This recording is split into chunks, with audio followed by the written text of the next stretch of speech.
Today we will learn about ribosomes. Ribosomes का structure काफ़ी complex है और ये सबसे इम्पॉर्टेंट जो रोल है इनका वो प्रोटीन की सिंथेसिस या ट्रांसलेशन के प्रोसेस के अंदर है, जिसमें ये प्रोटीन बनाने में इन्वॉल्व होते हैं। और जितने भी लिविंग सेल्स हैं वो बहुत सिंपल से प्रोकैरियोटिक बैक्टीरिया हों या वो यूकैरियोट्स हों, एक्चुअली उन्हें अपनी एग्जिस्टेंस के लिए और डिफरेंट फंक्शंस परफॉर्म करने के लिए प्रोटीन्स की ज़रूरत होती है और उनके अंदर प्रोटीन सिंथेसाइज हो रही होती है ट्रांसलेशन के प्रोसेस से।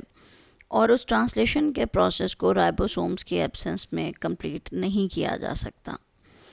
ये स्फेरिकल और फ्लैटेंड नज़र आते हैं अगर हम इन्हें इलेक्ट्रॉन माइक्रोस्कोप के अंदर देखते हैं तो। राइबोसोम्स को ट्रांसलेशनल अपरेटस भी कहा जाता है। इनके इर्द गिर्द कोई मेम्ब्रेन नहीं होती। आप कह सकते हैं कि ये ऐसे ग्रेन्यूल्स हैं एक्चुअली जो राइबोसोम्स हैं, क्योंकि इनके इर्द गिर्द कोई मेम्ब्रेन नहीं होती। और ये दो तरह से पाए जा सकते हैं, या तो ये अटैच हों किसी और ऑर्गेनल के साथ जैसे रफ एंडोप्लाज्मिक रेटिकुलम के साथ, या ये फ्रीली साइटोसोल में मौजूद होंगे। इनको बनाने के लिए आरआरएनए और राइबोसोमल प्रोटीन्स हैं जो कि मिलके राइबोसोम्स बनाती हैं। सबसे पहले 1950s में जॉर्ज एमिल प्लेड ने इन्हें डिस्कवर किया था और उसके बाद इलेक्ट्रॉन माइक्रोस्कोपी के ज़रिए इसको मज़ीद तफसील इसकी मालूम हो सकी। और जब इसे मज़ीद तफसील में देखा गया तो ये डेंस किस्म के पार्टिकल्स हैं जो कि सेल के अंदर मौजूद होते हैं। इनको पहले माइक्रोसोमल पार्टिकल्स कहा जाता था और उसके बाद रिचर्ड रॉबर्ट्स ने बाय एंड ऑफ 1950s एक टर्म जो है वो प्रपोज की थी जो कि राइबोसोम थी। और उसके बाद मज़ीद तफसीलात भी इसके बारे में मालूम होती रही, इस पर मज़ीद रिसर्च की गई और इसका स्ट्रक्चर जो है ज़्यादा डिटेल में 2000 और 2001 के दरमियान जो है सामने आया। अगर हम कहें कि राइबोसोम्स कितनी टाइप्स के हैं तो मेनली हम इन्हें उनकी लोकेशन के बेस पे ही क्लासिफाई करते हैं, यानी या तो ये मेम्ब्रेन बाउंड हो सकते हैं और या राइबोसोम्स जो हैं वो फ्री हो सकते हैं। जो मेम्ब्रेन बाउंड हैं वो एंडोप्लाज्मिक रेटिकुलम के सरफेस पे मौजूद होंगे। यही वजह है कि इस टाइप का एंडोप्लाज्मिक रेटिकुलम जिसकी सरफेस पे राइबोसोम्स मौजूद होते हैं उसे हम रफ एंडोप्लाज्मिक रेटिकुलम कहते हैं। और जो फ्री राइबोसोम्स हैं वो साइटोसोल के अंदर मौजूद होते हैं। मेम्ब्रेन बाउंड राइबोसोम्स जो हैं ये ऐसी प्रोटीन्स की सिंथेसिस में इन्वॉल्व होंगे जो कि मेम्ब्रेन्स में यूज़ हो रही होती हैं और या फिर सेल के बाहर भी इवन के उन्हें एग्जोसाइटोज कर दिया जाता है। और ये मेम्ब्रेन बाउंड ऑर्गेनल्स जो हैं ये ईआर के अलावा बाकी के ऑर्गेनल्स के साथ भी अटैच हो सकते हैं, लेकिन मेनली जो इनकी अटैचमेंट है वो राइबोसोम्स की वो एंडोप्लाज्मिक रेटिकुलम के साथ ही है। जैसा कि आपको यहाँ पे भी नज़र आ रहा है, रफ एंडोप्लाज्मिक रेटिकुलम के बाहर डिफरेंट राइबोसोम्स जो हैं वो उसकी सरफेस के साथ अटैच हैं। दूसरी तरह के राइबोसोम्स जिन्हें हम फ्री राइबोसोम्स कहते हैं वो साइटोप्लाज्म के अंदर फ्रीली मौजूद होते हैं। यहाँ आप देखिए कि आपको नज़र आ रहा है रेड कलर के एरो के साथ आपको इंडिकेट किया गया है कि किस तरह से राइबोसोम्स डिस्पर्स हुए हुए हैं साइटोप्लाज्म के अंदर। अब इनका काम चूँकि ट्रांसलेशन से रिलेटेड है तो ट्रांसलेशन होगी, प्रोटीन सिंथेसाइज होगी, लेकिन ये किस टाइप के प्रोटीन सिंथेसाइज करेंगे जिसका काम साइटोसोल के अंदर हो। फॉर एग्ज़ाम्पल ये हो सकता है कि सेल के अंदर ही फूड का मेटाबॉलिज्म हो रहा हो और उसके अंदर उस मेटाबॉलिज्म के अंदर जितने प्रोटीन्स नीडेड हैं वो प्रोटीन फ्री राइबोसोम्स जो हैं सिंथेसाइज करेंगे। फ्री और मेम्ब्रेन बाउंड राइबोसोम्स एक दूसरे से स्पेशल डिस्ट्रीब्यूशन में या लोकेशन में तो डिफरेंट हो सकते हैं, लेकिन स्ट्रक्चरली इनके अंदर कोई डिफरेंस नहीं होता, इनका स्ट्रक्चर आइडेंटिकल होता है। एक राइबोसोम एक वक्त में मेम्ब्रेन बाउंड हो सकता है और एक तरह की प्रोटीन्स बना सकता है, और उसके बाद यही राइबोसोम फ्री होकर साइटोसोल में चला जाए और फ्री राइबोसोम के तौर पे ये किसी और टाइप की प्रोटीन सिंथेसाइज कर सकता है। अब कोई राइबोसोम फ्रीली मौजूद रहेगा या वो मेम्ब्रेन बाउंड होगा, ये मुनहसर है ईआर टारगेटिंग सिग्नल सीक्वेंस पे, जो कि किसी भी ऐसी प्रोटीन के अंदर मौजूद होगा जो कि सिंथेसाइज हो रही है। अगर उसमें ये सीक्वेंस मौजूद है तो ये मेम्ब्रेन बाउंड राइबोसोम्स होंगे। अगर ऐसी प्रोटीन सिंथेसाइज हो रही है जिसके अंदर ये सीक्वेंस मौजूद नहीं है तो ये फ्री राइबोसोम्स होते हैं। प्रोकैरियोटिक राइबोसोम तकरीबन 30 स्वेडबर्ग यूनिट का इसका स्मॉल सब यूनिट होता है और 50 स्वेडबर्ग का इसका लार्जर सब यूनिट होता है। दो इसके मेन हिस्से हैं प्रोकैरियोटिक राइबोसोम के। लेकिन एज अ होल अगर हम पूरे के पूरे ऑर्गेनल को देखें तो ये 70s होता है।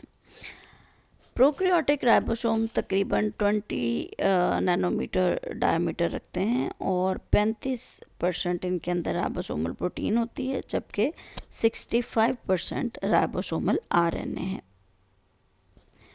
यूकैरियोटिक राइबोसोम तकरीबन 25 से 30 नैनोमीटर डायमीटर के होते हैं और इसमें जो स्मॉलर सब यूनिट है ये 40s होगा और लार्जर सब यूनिट 60s होगा। रिमेंबर कि कभी भी जब हम सेपरेटली सब यूनिट्स की बात कर रहे हैं तो ये स्वेडबर्ग यूनिट हम एडिशन करके इसका सम नहीं देते पूरे ऑर्गेनल के लिए, ये एडिटिव नहीं होता। और पूरे ऑर्गेनल का जो हमारे पास साइज़ है वो 80 स्वेडबर्ग यूनिट के करीब है अगर हम इसको कम्प्लीटली देखते हैं तो। अब जहाँ तक इसका स्ट्रक्चर और राइबोसोम की कॉम्पोजिशन का ताल्लुक़ है तो दो चीज़ें सबसे अहम हैं। एक तो आरएनए यानी इस तरह का आरएनए जो कि राइबोसोमल है, और दूसरा राइबोसोम के अंदर पाई जाने वाली डिफरेंट किस्म की प्रोटीन्स। प्रोकैरियोट्स में 3 तरह का मोस्टली राइबोसोमल आरएनए होता है और यूकैरियोटिक सेल्स के अंदर ये तकरीबन कुछ 4 तरह का राइबोसोमल आरएनए मौजूद होता है। लेकिन जो प्रोटीन्स हैं वो बहुत डाइवर्स होती हैं, वो 40 to 80 डिफरेंट टाइप की प्रोटीन्स हैं जो कि राइबोसोम्स के अंदर मौजूद होती हैं। अब इनके दो सब यूनिट्स स्मॉल राइबोसोमल सब यूनिट की फॉर्म में, एक तो एक ही साइज़ का मौजूद होता है राइबोसोम का, और एक जो है वो लार्ज राइबोसोमल सब यूनिट के फॉर्म में होता है। यहाँ देख सकते हैं कि प्रोकैरियोटिक और यूकैरियोटिक राइबोसोम के अंदर जो साइज़ का डिफरेंस है वो ये है कि प्रोकैरियोटिक राइबोसोम जो है वो एज अ होल 70s का है, जबकि आपका जो यूकैरियोटिक राइबोसोम है उसका साइज़ 80s है।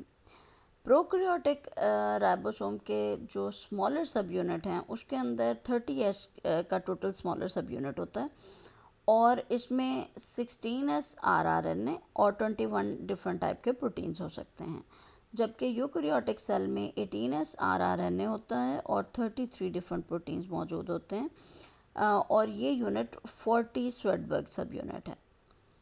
जबकि जहाँ तक लार्जर सब यूनिट का ताल्लुक है तो लार्जर सब यूनिट 50s है प्रोकैरियोटिक केस में और यूकैरियोटिक केस में यही 60s है। प्रोकैरियोटिक लार्जर सब यूनिट ऑफ राइबोसोम के अंदर 23s आरएनए, 5s आरएनए और 34 डिफरेंट प्रोटीन्स मौजूद हैं। जबकि यूकैरियोटिक की बात जब हम करते हैं तो 28s आरएनए, 5.8s आरएनए और 5s आरएनए, ये 3 डिफरेंट तरह के इसके मेजर आरएनए हैं और 50 टाइप की तकरीबन डिफरेंट प्रोटीन्स हैं जो इसके अंदर मौजूद हैं। लार्जर सब यूनिट के अंदर एक्टिव साइट मौजूद होती है राइबोसोम की। ये ऐसी साइट है जहाँ पे नया पेप्टाइड बॉन्ड बनना होता है। जब पॉलीपेप्टाइड चेन बन रही होती है ट्रांसलेशन के दौरान तो डिफरेंट अमाइनो एसिड्स के दरमियान बनने वाला पेप्टाइड बॉन्ड इस जगह पे बन रहा होता है। इसमें अमाइनो एसिड बाइंडिंग साइट मौजूद होगी, पेप्टिडाइल बाइंडिंग साइट मौजूद होगी और इसके अलावा ये पेप्टिडाइल ट्रांसफेरेज एंजाइम को यूज़ करते हुए ट्रांसलेशन के प्रोसेस को कैटलाइज करेगा। दो तरह के आरआरएनए स्ट्रैंड्स हैं इसके अंदर मेनली, और बहुत से डिफरेंट किस्म के प्रोटीन स्ट्रैंड्स मौजूद हैं। यहाँ पे आप इसका डिटेल में स्ट्रक्चर देख सकते हैं कि किस तरह से जो लार्जर सब यूनिट है राइबोसोम का वो डिफरेंट किस्म के फर्दर हम उसको उसके सेक्शन जो हैं वो देख सकते हैं यहाँ पे क्लियरली।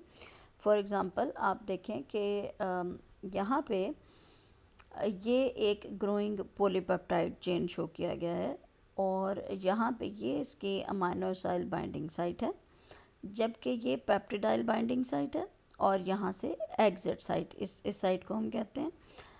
ट्रांसफ़र आरएनए यहाँ पे आके मौजूद होता है और वो यहाँ अटैच होता है, और उसके बाद ट्रांसलेशन के प्रोसेस में हम इसको तफसील में पढ़ेंगे कि किस तरह से नई जो स्ट्रैंड है पॉलीपेप्टाइड वो बन रही होती है। ये लार्जर राइबोसोमल सब यूनिट यहाँ शो किया गया है, और ये स्मॉलर राइबोसोमल सब यूनिट है। ठीक है, यहाँ पे जो 5 प्राइम मैसेंजर आरएनए का ये 5 प्राइम है, यहाँ मैसेंजर आरएनए आके अटैच होता है, और ये न्यूक्लियोटाइड्स का यूनिट है। Actually it is containing the message कि जिस मैसेज के थ्रू ट्रांसलेशन होनी है, और ये पॉलीपेप्टाइड चेन जो है ये बननी है, जो कि ग्रो होती जाती है, और यहाँ से एक पॉलीपेप्टाइड चेन हमें हासिल होती है ट्रांसलेशन का प्रोसेस कंप्लीट होने के बाद। जो स्मॉलर सब यूनिट है ये इंफॉर्मेशन फ़्लो को एक किस्म का हेड करता है, इंफॉर्मेशन फ़्लो का इंचार्ज है। कोडॉन्स की पेयरिंग एंटी कोडॉन्स के साथ इसी स्मॉलर सब यूनिट में होती है। डिफरेंट किस्म के mRNAs हैं वो आते हैं और आके यहाँ पे अटैच होते हैं। ओपनिंग इसकी लेफ़्ट साइड पे होगी जहाँ से mRNA की स्ट्रैंड इसमें अटैच होगी, और ये स्मॉलर सब यूनिट जो है ये आरआरएनए और प्रोटीन के स्ट्रैंड से मिलकर बना हुआ होगा, जैसा कि हम पहले भी देख चुके हैं। इसमें एंट्री और एग्जिट साइट मौजूद होती है मैसेंजर आरएनए के लिए। राइबोसोम की बायोजेनेसिस एक ऐसा प्रोसेस है जिसके अंदर राइबोसोम खुद से बनने का इसका जो प्रोसेस है, इसमें राइबोसोम्स बनते हैं। इसका जो प्रोटीन पार्ट है वो साइटोप्लाज्म में तैयार होगा, क्योंकि हमें मालूम है कि ट्रांसलेशन हमेशा साइटोप्लाज्म में होती है, और उसके बाद इसको न्यूक्लियस के अंदर भेज दिया जाएगा जो कि इसका प्रोटीन पार्ट है। उसको न्यूक्लियस के अंदर एंटर होने के लिए यकीनन न्यूक्लियर पोर का रास्ता ही अडॉप्ट करना पड़ेगा, और न्यूक्लियर पोर से होते हुए जो प्रोटीन पार्ट्स हैं राइबोसोम के वो न्यूक्लियस के अंदर पहुंचा दिए जाएंगे। राइबोसोमल आरआरएनए की ट्रांसक्रिप्शन न्यूक्लियोलस में होगी, और जो राइबोसोम का प्रोटीन का हिस्सा है वो राइबोसोमल आरएनए जिसे हम कहते हैं, या राइबोसोमल आरएनए कहते हैं, उसके साथ बाइंड कर जाएगा।